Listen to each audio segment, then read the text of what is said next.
Dingoos, good morning. I hope you're having a fantastic morning today. We're going to be talking about Uniswap. Bitcoin's price action as well, Uniswap V3.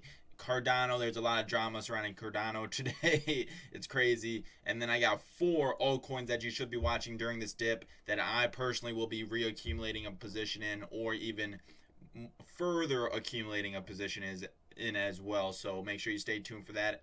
At the very end, I have a nice perspective piece. Anyways, let's go ahead and jump right into it. I hope you guys are doing well. It's very nasty day in the sea of crypto. It's a little bumpy out there, guys. A little bumpy. It's hit or miss. We cannot continue to go up forever. It's just a natural cycle. We need a correction. Let's take a look at Bitcoin's price action. 20-week moving average at 36. Like I've been saying for a long time, I do believe we are going to come in contact with the 20-week moving average, whether that is the 20-week moving average coming up to meet us up here, or the price action coming meet the 20-week moving average down there, right? So one or the other. I do believe once the 20-week and the price become closer, altcoins will bleed, and I do believe we will come in contact with a 20-week moving average before continuing our next leg upwards, right?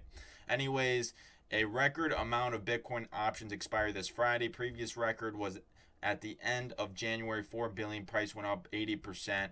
I do believe that derivatives suppress price action. You see shorts suppress the price of silver for decades, right? So derivatives most certainly suppress prices of assets and commodities, but I do not believe that the 4 billion that expired resulted and is the only reason for that 80% positive price action of Bitcoin following the expiration of that $4 billion of derivatives in January, right? So I do think after the options, the $6 billion worth of options expire this Friday, there will be some positive price action, or this will bring some positive sentiment to the market. We will see. I don't believe it's going to bring 80%. I think this was just a coincidence, and that expiration of $4 billion worth of derivatives was just a variable in that 80%, right? So we will see what that price action, but this is good. This is good news for sure. Let's move on. Looking forward to Saylor's dip buying announcement tomorrow. So ever since Saylor has entered the crypto market, every dip he has been buying, MicroStrategy has been accumulating. And maybe today or tomorrow, you might see a little tweet by Michael Saylor saying, "Hey, we just financed another $100 million Bitcoin purchase, right? We just borrowed at a 0.15% to buy $100 million worth of Bitcoin," or something crazy like that. But the narrative in the world is changing. Just watch this video right here. I'm not a gold digger. I am a Ethereum and Bitcoin digger. So if you have any of those, can lend me a Bobby. Can lend me a Habibi. I'm not a... Hey, the narrative is changing. The younger generation understands the value of digital assets. Hey, I know this was a joke, but I did also just watch a video of this guy going up to mostly girls on the beach and saying, "Hey, answer these questions. I will give you $20 in cash or $20 in Bitcoin." And almost every one of them chose Bitcoin, right? So the narrative and the ideology of the United States and the world is changing, and their perception of what money is, right? So it's pretty cool to see for sure. Anyways, Uniswap V3 May 5th on Mainnet, May 12th on Optimism, even though I have no idea where they get May 12th from, because I was looking and I did not see May 12th. I did see May 5th though. Main feature is custom liquidity ranges, right? All market making strategies from passive LPing to limit order approximation, 4,000 times plus capital efficiencies with almost no trade-offs. So this is a nice little thread right here. One thing for custom liquidity ranges can be used for curve style LPing at 98 cents to 102, tightening ETH USDC range to 1K to 2K for significant capital efficiency improvements, limit order approximation, liquidity ranges, multiple positions. So basically what that means is less slippage, right? Less slippage, which is always nice to see. They are doing it by I don't know whether they're going to be implementing curve or doing that leveraged parabola what is it called? Just a liquidity pool, basically using leverage to decrease slippage. Curve does that, as well as Haka Finance. I did a protocol review on their black hole swap a while ago, and they did like even a more leveraged swap to decrease stablecoin slippage. But I don't know what happened to Haka Finance for sure. They kind of just went down. I don't know where they are now. In conclusion, Uniswap V3 knocks it out of the park with capital efficiency. Other DEXs have provided marginal improvements for major downsides. In comparison, open question, how well does L2 version on Optimism take off? Research piece incoming soon. So Uniswap V3 coming out soon. Very exciting. I mean, this might be a buy rumor. I mean, there is no rumor anymore. This might be the news. So it might be a sell the news type of an event, because until they get it on Optimism, it's not really any different, just less slippage. Anyways, let's move forward into Cardano drama. So Nick Carter, a singer of Backstreet Boys. If you don't know Backstreet Boys, you're probably too young. I'm kind of too young for the Backstreet Boys. It was like 5 years older than me, right? It's just a boy band. But he says, move over Bitcoin. It's Cardano's turn now. It's cleaner and better for the world when it comes to producing. And he just kind of stops, right? And then he has carbon footprint, clean energy, cryptocurrency. This was 100% paid for. It's so obvious. He does not know what he's talking about. This was paid for. Looks like Hoskinson is taking a leaf out of Justin Sun's playbook. If you don't remember, a month or two ago, I brought up Justin Sun paying for like Britney Spears and another couple very in the limelight celebrities to tweet about Tron, right? Like maybe even Soulja Boy was paid, who knows? But this was paid for undoubtedly. Was it by Charles Hoskinson, or was it by a third party that just likes Cardano a lot? It remains to be seen, but I don't like cryptocurrencies with a marketing budget. Anyways, also today, Charles Hoskinson has a little live stream. He does a lot of live streaming, guys. It's almost like that's his main priority, is live streaming and selling things. But anyways, he says, here we go, more talk and promises. Honestly, go fuck yourself, you pathetic excuse for human trash, he says.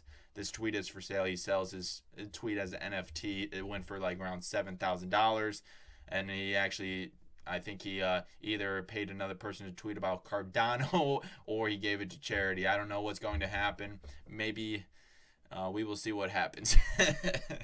But anyways, I mean, I don't like this personally. I don't like that.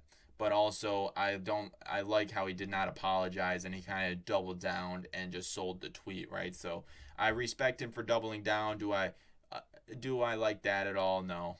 I mean, I do think if you appease the mob, it doesn't do anything. So you always just got to double down, right? Anyways, let's move forward into basically Alex Jones had a podcast with Andrew Schultz and Akish Sinha. I don't know, but Mr. Akash, right? But anyways, let's listen in quickly. Listen, we got some crazy news, man. Some of y'all probably know this already because we posted about it, but the Alex Jones episode is no longer in the ecosystem. We were told it would happen. It would happen, and it happened. It has been taken down. This is how serious YouTube is, right? Mm-hmm. Not only has it been taken down, yeah.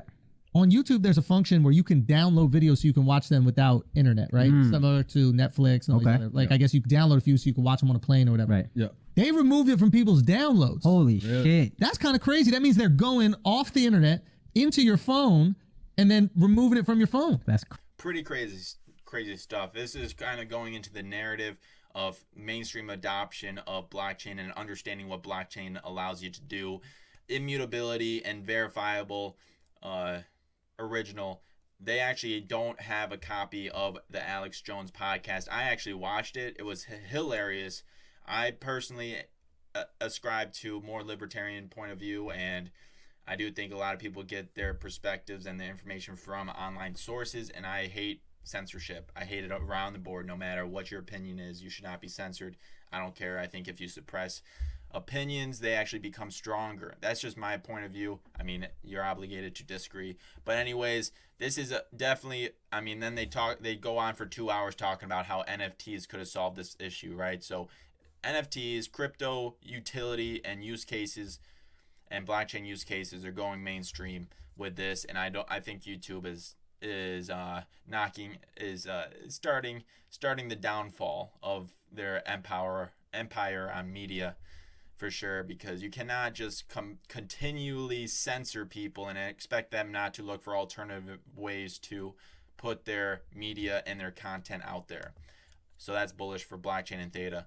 Theta is the alternative to YouTube with utilizing blockchain, right? Anyways, Chainlink, my first pick for accumulating on this downtrend under 25. I will be dollar cost averaging in. Under 20, I will take a large position.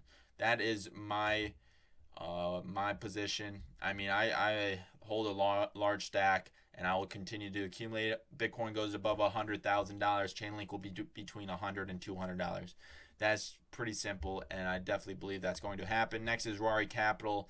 I love their team, young and ambitious. Came out with Fuse, which is a market for money markets, right? So anybody in the world can create their own money market with their tokens with different varying interest rates.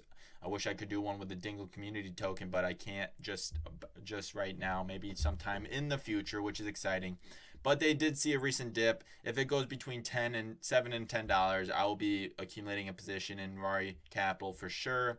One thing to keep an eye on, it has 11.42 market cap to total value ratio, which is relatively high compared to the overall market for DeFi tokens. Next is B20, which is the Beeple basically fund, and the B20 token represents your ownership of the artwork in the B20 DAO, right?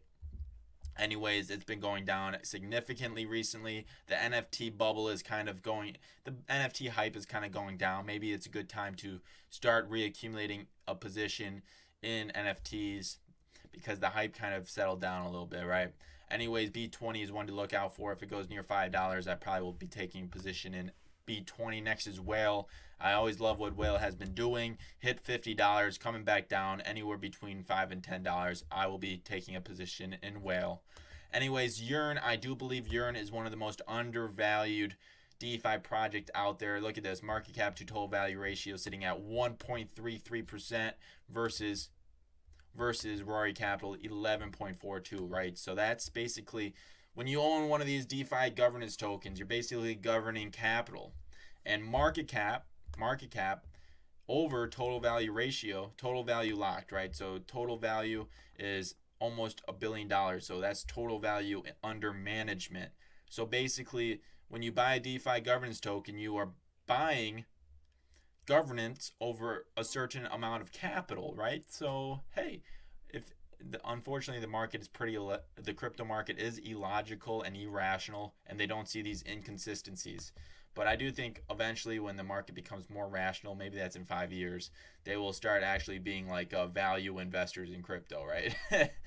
But anyways, let's continue and look at Yearn Finance. Look at these vault rates and yields. I mean, it's absolutely insane. They just came out with a wrap Bitcoin vault.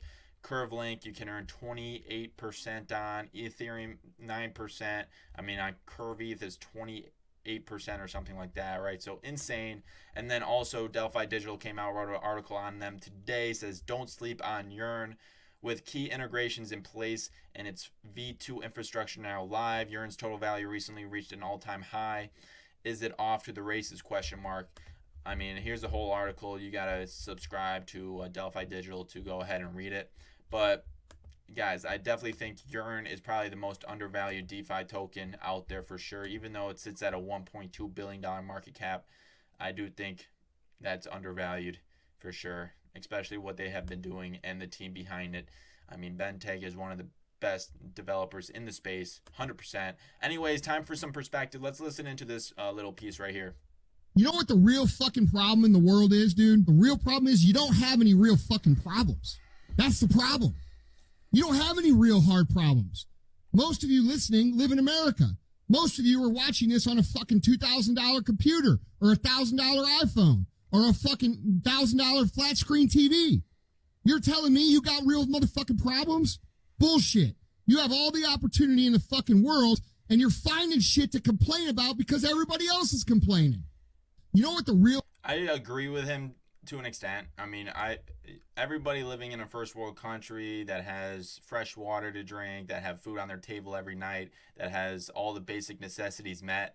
I mean, you should 100% be grateful, but that does not mean you should not have empathy for others in tough mental situations or physical situations. I mean, empathy and compassion are huge when in terms of creating a team or friends around you, or creating a good community around you, is just being empathetic and compassionate to people in a different situation, right?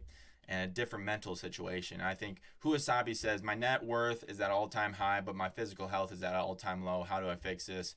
And also, a lot of people would say my mental health is at all-time low. So physical and mental health are correlated in my perspective for sure. Go get a sweat in if you're having mental health issues. That always helps me. I don't know. Maybe it will help you. Or reach out.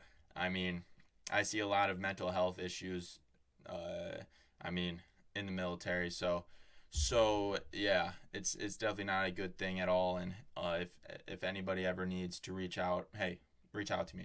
But anyways, guys, if you like this content, subscribe. I appreciate each and every one of you. Go ahead and follow me on Twitter if you would like. Everything is in the description. Go join the Discord, the Dingo Crypto Discord. I appreciate each and every one of you. Peace out, dingoes, and until next time, dingle dingle.